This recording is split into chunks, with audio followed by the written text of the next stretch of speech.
Alright guys, so breaking news. I was just about to end stream and we got a tweet from the Diablo account that Season 18 is going to start August 23rd.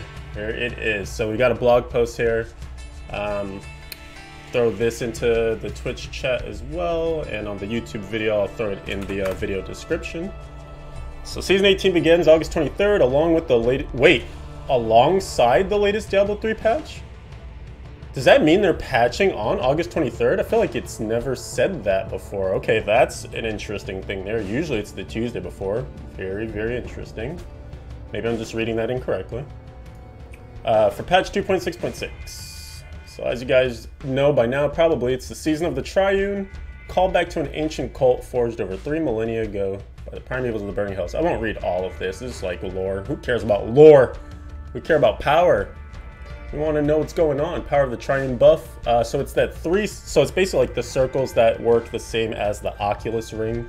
Whenever you attack, it will generate one of the circles on the battlefield. And if you're in a group, each person can generate their own circle. And you can get different ones or the same ones for each person.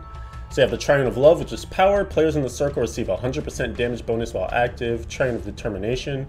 Resource reduction, players in the circle receive a 50% discount on resources spent while active. And then a Triune of Creation, cooldown reduction. While standing in an active circle, any skills currently on cooldown come off of cooldown more quickly. So, depending on which build you're playing, some of these will be really good. I think most people will, of course, love the damage one, try to get the most out of that. Each circle also has its own color, and it does appear with a little buff icon in your buff bar, so you can keep track of them that way.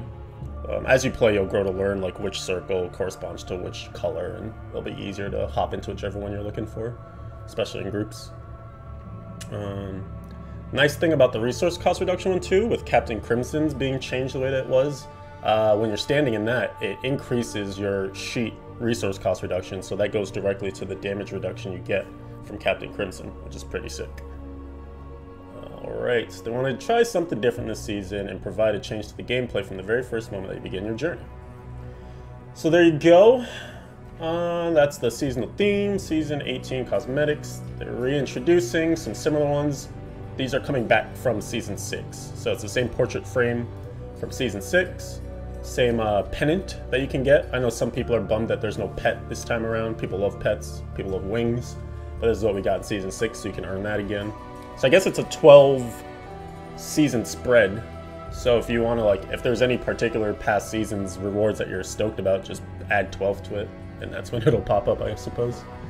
One thing to recount too is that we did get confirmation that there is no extra thing for the seasonal journey this time around. Like in Season 17, we had the galactic wings at the end of Guardian. This time there's nothing for that. They didn't have time to add something in, so just be aware that is not the case. You can still earn a stash tab if you haven't earned all of your stash tabs through the season, like it says here. An additional one on Conqueror, up to a max of 5. You can earn 5 through seasons, 1 per season, if you haven't gotten those yet. This is all the stuff for the Conqueror tier. Finish a level 70 Nephilim Rift on T13 within 5 minutes, 3 legendary gems to 55 leveled up, 2 Conquests, Rakanoth at level 70 in under 15 seconds on T13. Greed on T13, just killer. Do a GR70 or GR60 solo. Kanai's Cube, use that to augment an ancient legendary item with a level 50 plus gem, and then use the cube to reforge a legendary. So if you do all those and you haven't gotten all your stash tabs from the seasonal stuff yet, then you can get one this coming season. Conquests, you know I love chasing the Conquests. These are all really easy ones. I actually have a video that I did previously when we were on the PTR for patch 2.6.6 talking about some of the Conquests. Here it is again though, in case you missed that. You do a GR75 solo for Divinity / Lionhearted. On a Good Day / I Can't Stop is leveling gems up to 65. Wait, is the other one 60? Oh, 55, 65. Speed Demon / Need for Speed is clearing a at least Torment 10 Rift at level 70 in under 2 minutes. For the next one's Curses / Stars Align, you do a Curse Chest event and kill at least 350 monsters when you're at level 70 on Torment 10. I'll talk about some strats for some of these once I read them all out too. And then last but not least, boss mode / worlds apart. You have to kill all the bosses in the game. Here's the list of them. It's basically every single boss besides Vidian or whatever that new one is in Act 2. At level 70 in a Torment 10 game at least in under 20 minutes. So going backwards, this one's not too bad if you have a very speedy build, especially if it's good at single target. And like it's T10 difficulty, like at minimum, so a lot of these you can one-shot the bosses. It's just a matter of getting to all the bosses as quick as possible. So fast-moving build. You can also do this in groups and utilize like people putting waypoints or putting their TPs at different boss doors and things like that. This one's not too bad. For the Cursed Chest one, the best, easiest way to do it is to get the Cursed Peat, which is an Act 5 Cursed Chest event. You can get it as a bounty for the Paths of the Drowned, but there's a lot of bounties for that zone, so it's actually usually easier to just go into the zone, quickly like zip around, see if you see the little like, it's like a mountaintop kind of thing going up. And it can have an event that's Lord of the Hill, that if you see that, then you didn't get the Cursed Chest. But if you see that same structure, but there's no Lord of the Hill, then you've gotten the Cursed Chest. So that's the best way to do that. For this T10 and under 2-minute regular rift, you can do that in a group, obviously. Destroy that, just have somebody go home and close the rift as fast as possible. Ideally, you want a nice open rift.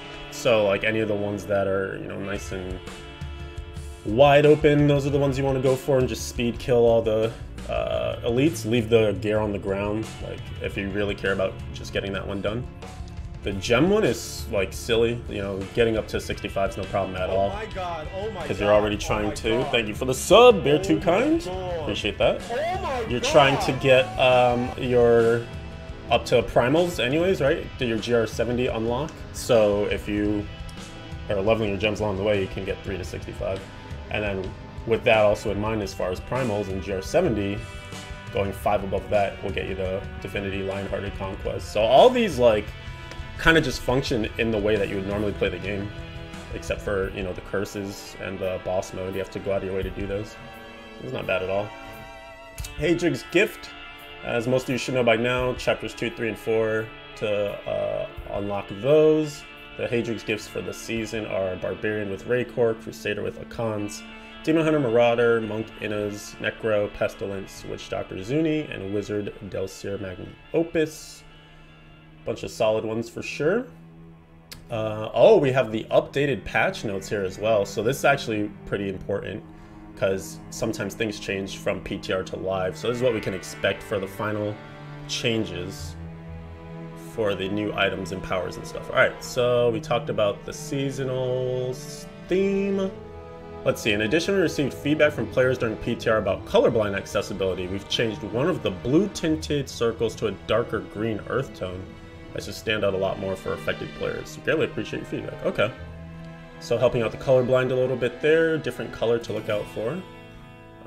I'm going to mainly focus on the red stuff because that's important. There are a number of notes below clarifying the intention of certain item functionalities. In a couple cases, such as with Flavor of Time, the item wasn't behaving properly during PTR. For others, we just wanted to provide more clarity about exactly how these items behave. Okay. So Flavor of Time is still going to have the pylon effects lasting twice as long. Only the wearers of the item gain the effect. This is intended. Okay. So you have to have, like if you're in a group, you have to have the Flavor of Time on if you want to benefit from double pylons. Even if someone else with the amulet were to click the pylon. That's my understanding there. Executioners still staying with the attacks will slay enemies with less than 5 to 10% health, so like that execution thing. This does not work on followers, and it's intended, so that's just a clarification. Rip the Enchantress dream. Stone Gauntlets, still staying the same it looks like. Getting attacked will slowly turn into stone. You get 50% more armor, but your movement speed is reduced by 15%, and attack speed is reduced by 20%. Stacks up to 5 times. There's a buff icon for this now, and has a clearer in-game description. Great. Because previously, it literally just said this, like you turn to stone, which doesn't tell you anything unless you've read the patch notes, right? So it's good that you'll actually know what the power does on the face of the item, and good that it has a buff icon. Immunity to control impairing effects can work against the reduced attack and movement speed penalties. That's intended. Alright, so you can actually circumvent the negative part and just benefit from the armor.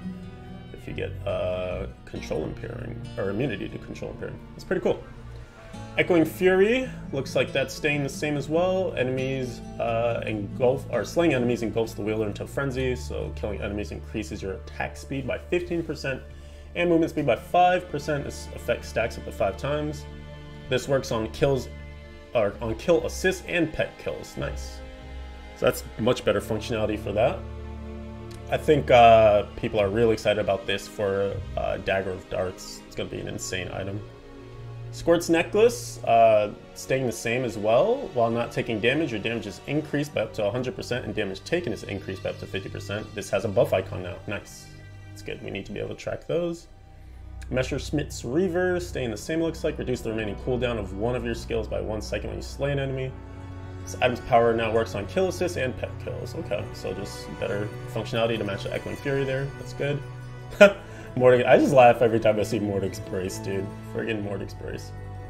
Wrath of the Berserker gains the effect of every rune. We're not done with barbs either. However, this is a change that required less testing and could be easily added to 2.6.6. So rather than waiting for a larger batch of changes, we saw no reason to hold this one back. Basically saying, barbs, chill. We hear you. We need to buff you more. It's gonna happen. Because a lot of barbs are like, cool, thanks for the bracers, but this like really doesn't do much for us. And it is true. They definitely need much more help. So I guess it's coming. Nothing new for Spite. Nothing new for the Legacy of Dreams. Crafted sets look unchanged as well. Interesting. Okay, and then some PTR specific bug fixes. They fixed an issue where you were not taking the increased damage. Oh, it wasn't going to the 50% cap for the Squirts Necklace. Fixed an issue where the bonus provided by this class that was subject to snap. Oh, they fixed the snapshotting for Captain Crimson's. Very nice. That's actually really good. A lot of people are concerned about that. Sick. Alright, and then last but not least, a couple of frequently asked questions. Season 18, again, begins Friday, August 23rd, 5 p.m. Pacific for North America, and 5 p.m. in the other regions as per usual. Same for the consoles. Go globally live, 5 p.m. Pacific, regardless of the regional version. When does it end? They're not going to give us any end dates, but they do say they're still committed to the 3-month length, which they did hit for Season 17. So, what's 3 months from August 23rd? August to September, September to October, October, November. It's basically the end of November, potentially, for the end of this next season. Leaderboards tied to eras. Nothing about wiping those. Alright, and then that's all the usual stuff. So, that's it, basically. Biggest update there is just a couple of clarifications on some of the items that are getting powers, and the fact that the season is going to start on August 23rd. So for those of you that were guessing, I personally was guessing August 30th. I was wrong. It's going to be a quick turnaround. Season 17 ends this coming Sunday.